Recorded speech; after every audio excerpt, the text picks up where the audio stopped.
प्रशासन वाले हैं वो आपकी अग्नि परीक्षा ले रहे हैं। क्या करते हैं? अरे बैठ जाएंगे 1 घंटे चले जाएंगे उठ करके। हम पहले दिन हमें जब चोरी हुई उस दिन हम धरना देके बैठ गए थे माता के मंदिर के सामने। वहां पे प्रदीप जी आए, SHO साहब बात थे यार। उन्होंने बोला साहब आपकी ऐसे काम कर दिया हमने, MOB टीम बुला दी है, FSL की टीम बुला दी है, साइबर वाली टीम बुला दी है। लोगों को लगा भाई वास्तव में कुछ ना कुछ हल निकल जाएगा। और गांव के लोग हैं, विश्वास करना पड़ता है, मानना पड़ता है। उन्होंने बोला कि हाँ आपका हम 5-7 दिन के अंदर चोर पकड़ा देंगे। गांव के लोग बोले छोरे को सजा देवा मत करो, हमारी बात मान लो। हमने उनकी बात मानी। आज 10 दिन हो गए ऐसे तो सब कहां है? यहाँ पे है, दिख रहा है कहीं? और ऊपर से ये वो कहते हैं कि नहीं नहीं आप ऐसा हुड़दंग करोगे तो आपके ऊपर इल्जाम लग जाएगा। अरे हमें पकड़ लो, चोरों को मत पकड़ो, हमें पकड़ लो, हम तैयार हैं जाने के लिए। शीतला माता की जय। सबके सब लोग यहाँ पे चोरी के खुलासे के लिए आए हैं। और हम जब तक सांसें हिलने वाले नहीं है, सब अभी तो रोटी खा पी के आए हैं, अगर जरूरत पड़ी तो रोटी भी यहीं आ जाएगी। और हमारी लेडीज वहां बैठी हुई है साइड में। अगर पुलिस प्रशासन को यह होना कि हम यहाँ आए, महिलाएं भी हैं हमारे साथ बैठी हुई हैं, वो आना नहीं चाहती है। एक हमारी सांस्कृतिक सभ्यता है कि मर्दों के बीच में कम बैठती है, इसलिए वो अगर जरूरत पड़ी तो महिलाएं नहीं बच्चे तक आ जाएंगे यहाँ पे और सांग काट देंगे तुम्हारा।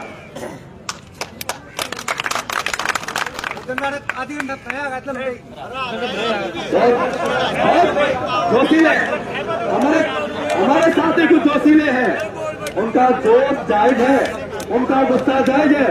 अगर बार बार आपको प्रताड़ित किया जाएगा, बार बार आपको प्रताड़ित किया जाएगा, आपकी बात को मानेंगे नहीं तो गुस्सा जायज है।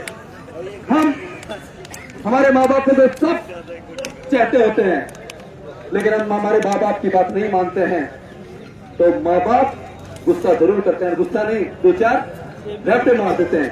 तो ये भी हो सकता है, हम और तुम आमने सामने हो सकते हैं। हमारे बच्चे आप के परिवार के हम हैं, हमारे में से कोई पुलिस वाला लगा है, कोई तहसीलदार बना है, कोई SDM बना है, लेकिन ये कुर्सी पे जाते हैं इनका माइंड कैसे चेंज हो जाता है ये समझ नहीं आता।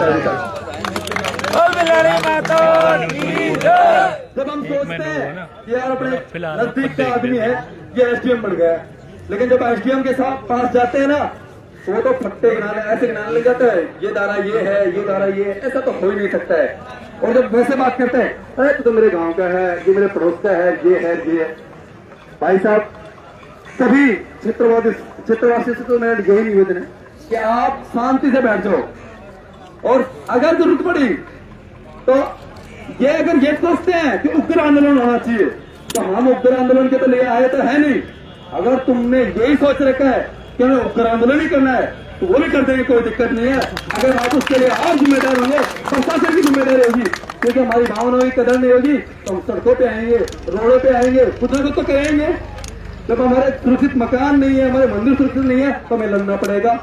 और सबसे मजबूत बात, प्रशासन अभी भी हम वहां में बैठे हैं कि प्रशासन के बड़े अधिकारी हैं वो 20 कदम दूर है, हमारे से 20 कदम दूर यहाँ के प्रशासनिक अधिकारी बैठे हुए हैं, उनके 20 कदम चलने में बहुत मुश्किल आ रही है, हम 10 किलोमीटर से आ गए।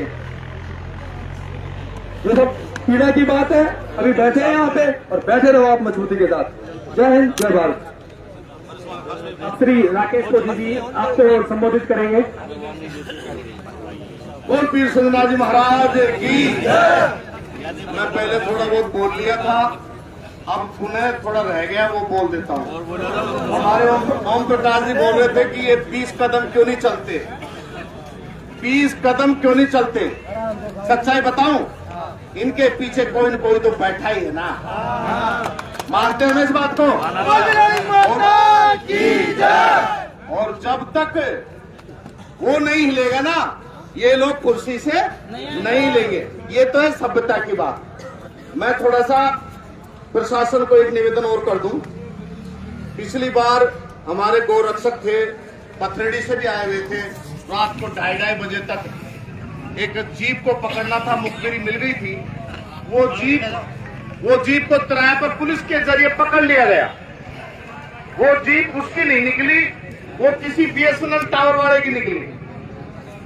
टावर वाला पैसे वाला था, फोन कर दिया थानेदार को कितना चाहिए, किसने रोका मेरी गाड़ी को, तो जो गोरक्षक थे उनको उठाकर पुलिस लेके चली।